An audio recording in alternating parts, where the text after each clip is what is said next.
नमस्ते बेटा, I Shamala Siddiqui, Faculty of Physiotherapy and Diagnostic. Today this video we talk about urea clearance test. So what is urea clearance test?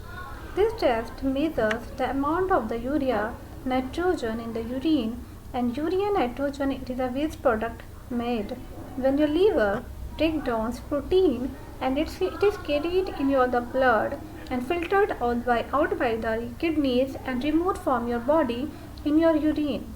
So the volume of urine excreted per minute is less than 2 ml per minute, and standard urea clearance is calculated by comparing the observed clearance test and after adjustment for U with a standard of 54 ml per minute, and the average normal urea clearance for any value of U, and the urea clearance is finally expressed as percentage of the average normal value, and the normal standard urea clearance vary from 40 to 65 ml per minute with an average of 54 ml per minute, and low protein diet may give also clearance low values, and in preneural uremia, there is a fall in urea clearance, and the blood urea clearance is defined by volume of the blood cleared of urea per minute by the kidneys, or in the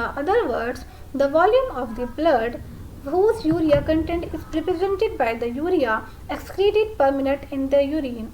And our body creates ammonia when it breaks down protein from the foods, and ammonia contains nitrogen, and which mixed with other elements in your body including carbon, hydrogen and oxygen, and to form urea. Urea, it is a waste product that is excreted by the kidney when you urinate. And the urea nitrogen test to determine how much urea is in the urine to assess the amount of the protein breakdown, and the test can help determine how well the kidney are functioning and whether your intake of the protein is too high and low. So additionally, it can help diagnosis whether you have a problem with protein digestion and absorptions from the gut. Namaste beta,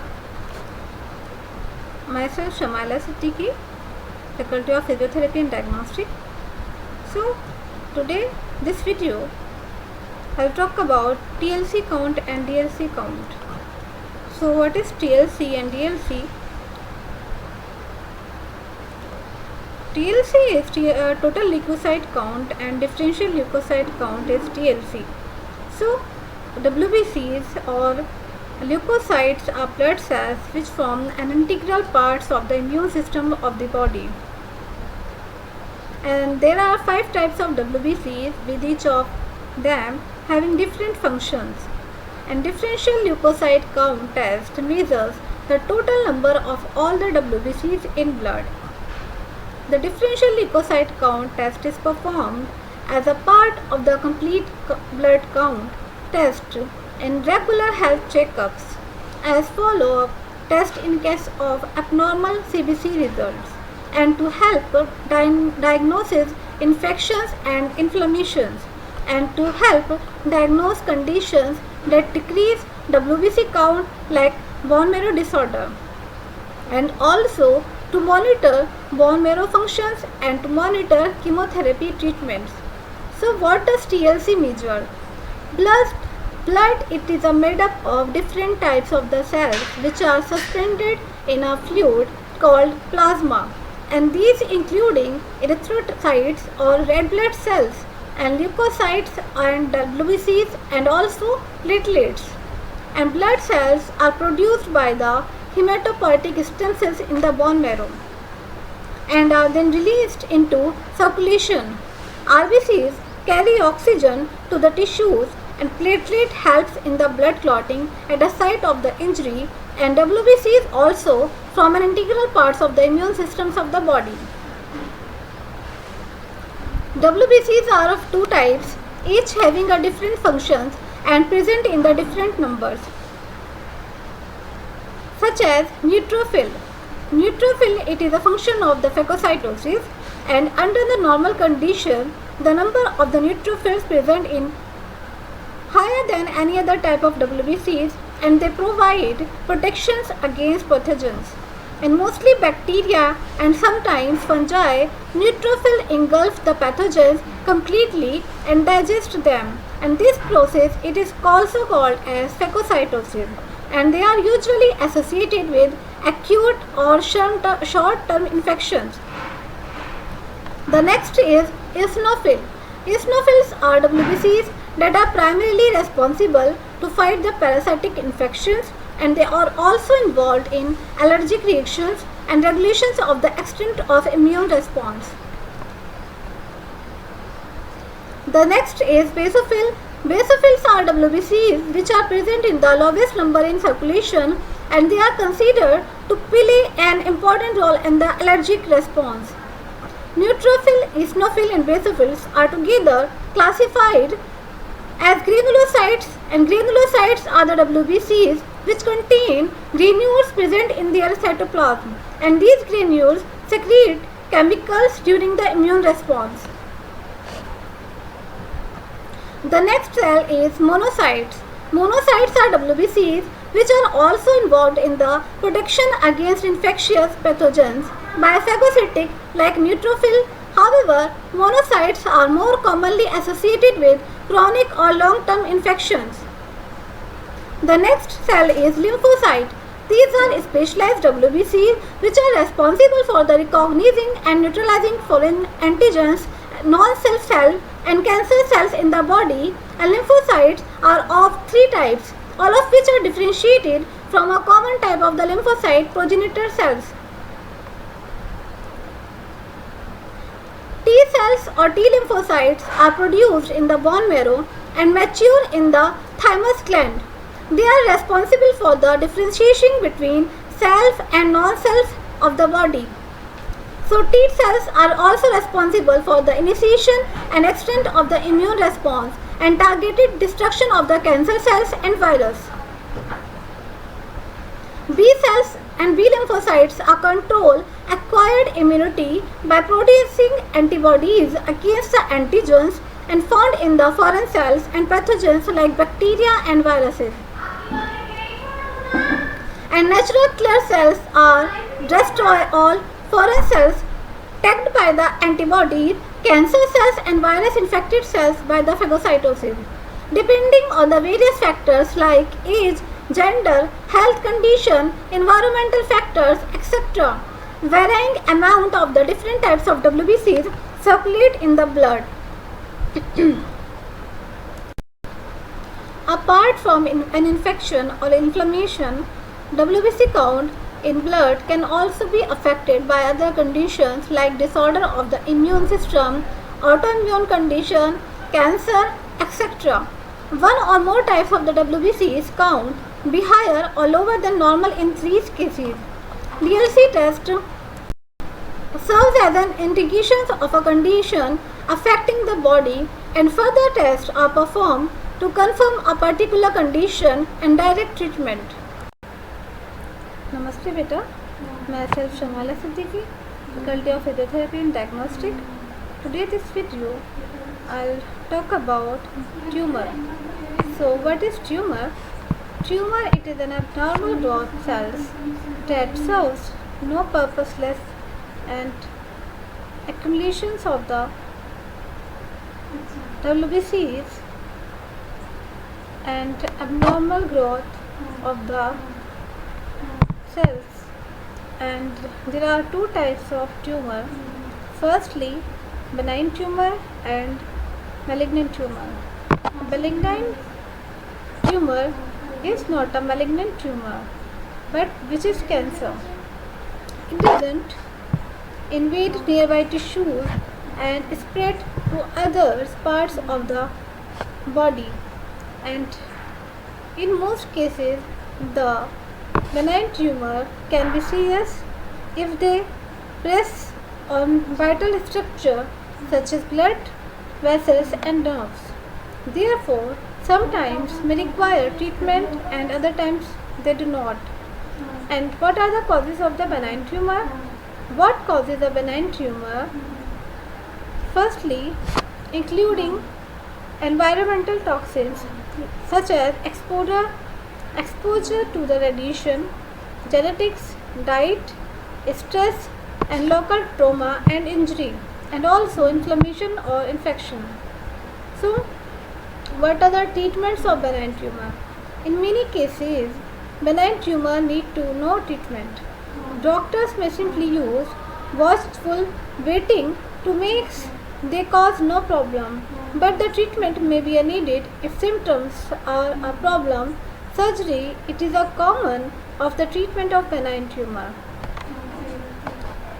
Common types of benign tumor are there are many different types of the benign tumor arising from the structure in the body. These are some of the most common types of benign tumor. Firstly, adenomas. Adenomas are benign tumor starting in the epithelial tissues on is thin layer of the tissues covering organs, glands and other structure. A common type of the abdomen, it is a polyp in the colon, and abdominal might also grow in the liver or the adrenal and pituitary and thyroid gland. Next, fibroma. Fibroma are tumor, fibrous or connective tissues that can grow in any organ, and fibroids commonly grow in the uterus. Although not cancerous, but uterine fibroids can lead to heavy vaginal bleeding, bladder problems or pelvic pain or pressures. Another type of fibrous tissues tumor is a desmoid tumor, and these tumors can cause problem to growing into the nearby tissues because they can cause symptoms. Fibrous tissue tumor may need to be removed with surgery. So next is meningiomas, tumor that develop from the membrane surrounding the brain and spinal cord. About 9 into 10 are benign. Many grow slowly, but others grow more quickly, and the treatment vary depending on the symptoms it causes. Symptoms including headache and weakness and personality changes and visual problems.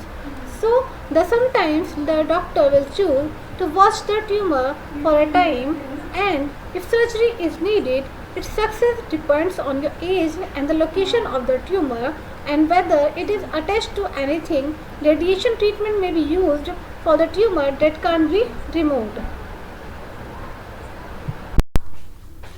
Namaste beta. This is Shamala Siddiqui, Faculty of Physiotherapy and Diagnostic. So today we will discuss previously topics safety rules in histopathology laboratory. So we will continue this topic. So the safety rules, it is a important role for a medical laboratory technology. For example, various example. Firstly, no food or drink is allowed in the laboratory unless food and drinks are provided as a part of the laboratory. Even those laboratory tables and counters. So, for the laboratory exercises involving food and drinks, and laboratory assistants and instructions will follow the procedures that allow the safe consumption.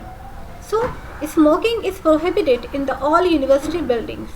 Secondly, shoes must be worn in the laboratory. Third, if you have very long hair, please tie it back in the laboratory. The next, handle chemicals, reagents and stains carefully and follows all warnings. And all bottles and containers are labeled as to content or potential hazards. If, for example, a label says avoid the contact with substances and fumes and for potentially hazardous chemicals, Information on the hazards, proper handling and cleanup is provided on material safety data sheets. These are available in the laboratory. So, it is highly recommended that you spend the first few minutes of the laboratory consulting the MSDS. So, read all the precautions in the laboratory manually and on labels and follow the directions exactly. Afterwards, for the precautions in the laboratory manually, always double checking the name of the reagent to be used and the name of the reagent you are using. Reagent bottles should remain stopped except when you are actually pouring solutions out of them. And always replace the stopper with out of stock solutions and strains. Be sure to put them on the container they came. Basically, take only as much you need and never return leftover solutions to a reagent bottle. Don't use your thumb as a stopper and label all test tubes and other containers with content. So, don't pour reagents and chemical down the sink. Dispose of these only in designated containers. And be sure to use caution when using razor blades to prepare the laboratory materials and put the used blades into the designated container from which you obtained them. And don't leave them loose on the desk or counters. And never ever put razor blades in the waste paper basket. If glassware accidentally becomes broken, carefully clean it up with a broom and dustbin and dispose of the broken glass in the container, labeling for the broken glass only. When using hot plates, unplugging them before you leave the laboratory. And if you noticed that the cord on a hot plate and microscope has become frayed and wires are showing. If you notice that the cord on a hot plate and for an experiment or activity and about use of the disposal of materials, and your instructor and your laboratory technician will leave you with the location and where applicable use of the safety equipment in the laboratory, exampling emergency phone, first aid kit, fire extinguisher and eye washing solution.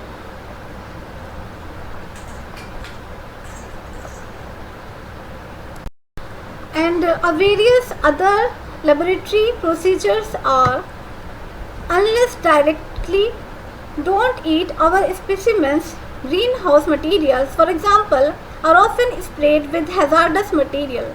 And don't waste proper paper towel and any other laboratory material.